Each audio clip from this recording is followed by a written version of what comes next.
আসসালামু আলাইকুম গাইস, আমি Mirza Obi and welcome to my another video. তো আজকের এই ভিডিওতে আমি আপনাদেরকে দেখাবো, যেহেতু হচ্ছে শীত চলে আসছে, তো যারা যারা হচ্ছে নতুন নতুন ফার্মি মুরগি পালেন বা পালতেছেন, অল্প কয়টা আছে, তো যেহেতু শীতকাল হচ্ছে ওদের জন্য মরণের সময়, মানে এই সময় বেশিরভাগ মারা যায় আর রোগে বেশি আক্রান্ত হয়।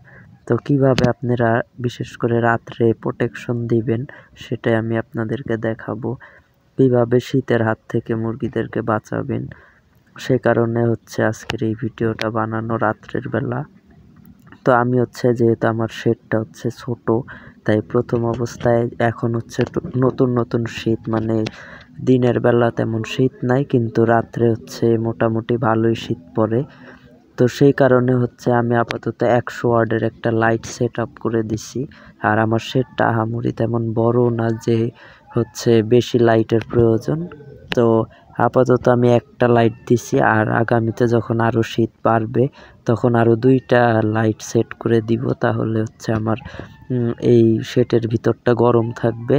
আর খেয়াল রাখবেন শেডের চারপাশে হচ্ছে ভালো করে আটকায় দিবেন তেরপল বা কাপড় দিয়া, কিন্তু একেবারে কাফা মারা রাখবেন না।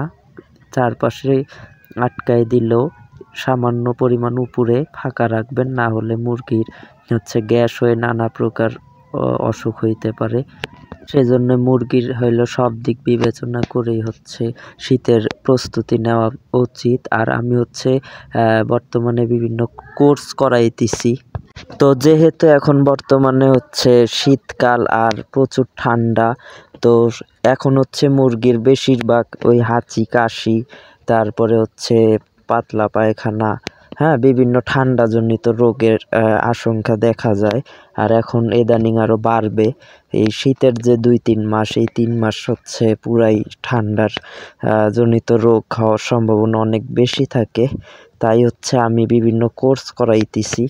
তো একের পর এক, যদি ইচ্ছা হয় তাহলে কমেন্ট বক্সে জানাবেন। আমি ইনশাল্লাহ নতুন আরেকটা কোর্স নিয়ে ওষুধের নাম দিয়ে একটা ভিডিও বানাবো ইনশাল্লাহ। সেখানে হচ্ছে আমি দেখাবো কোন কোন ওষুধ খাওয়াইলে মুরগিকে ভালো রাখা যায়, আর কোন কোন ওষুধগুলো আপনারা বেশি বেশি প্রয়োগ করবেন। তো এখানে একটা কথা বলে রাখা ভালো, যেহেতু হচ্ছে ওষুধ, আমিও ভুল চিকিৎসার কারণে হচ্ছে আমার 11টা মুরগি মারা গেছিল বাচ্চা। তো ওষুধ প্রয়োগটা আপনারা সবসময় একটু সাবধানে করবেন। তো আমিও ভুক্তভোগী, আমি ভুল ওষুধ খাওয়ানোর কারণে আমার 11টা বাচ্চা মারা গেছিল। তো ওষুধের কোর্সের যে ভিডিও, সেটা আমি ইনশাল্লাহ ছাড়বো। তো আপনারা যারা যারা আগ্রহী কমেন্ট করবেন।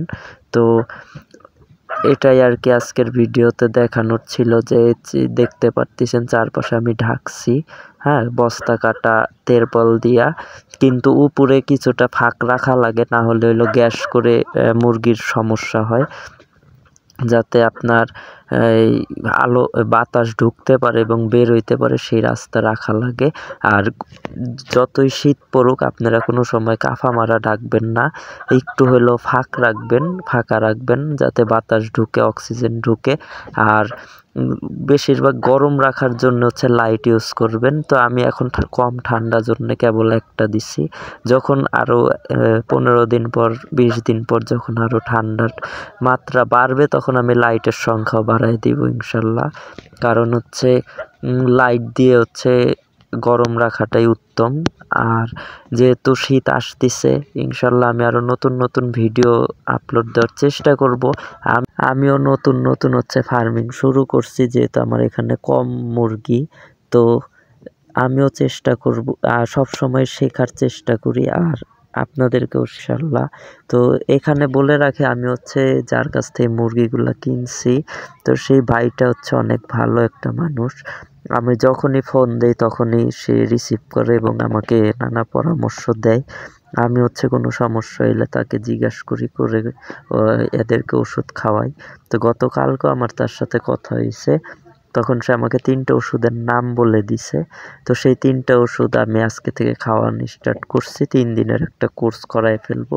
তো আপনারা যারা যারা কোর্স সম্পর্কে জানতে আগ্রহী, তারা তারা হচ্ছে কমেন্ট করবেন। ইনশাল্লাহ আমি নতুন একটা ভিডিও বানাবো এই কোর্স নিয়ে। তো আজকের এই ভিডিওটা এই পর্যন্তই। আশা করি আপনাদের ভালো লাগছে। ভালো লেগে থাকলে লাইক বাটনে একটা লাইক দিয়ে দিন, বেশি বেশি সাবস্ক্রাইব করুন। আল্লাহ হাফেজ।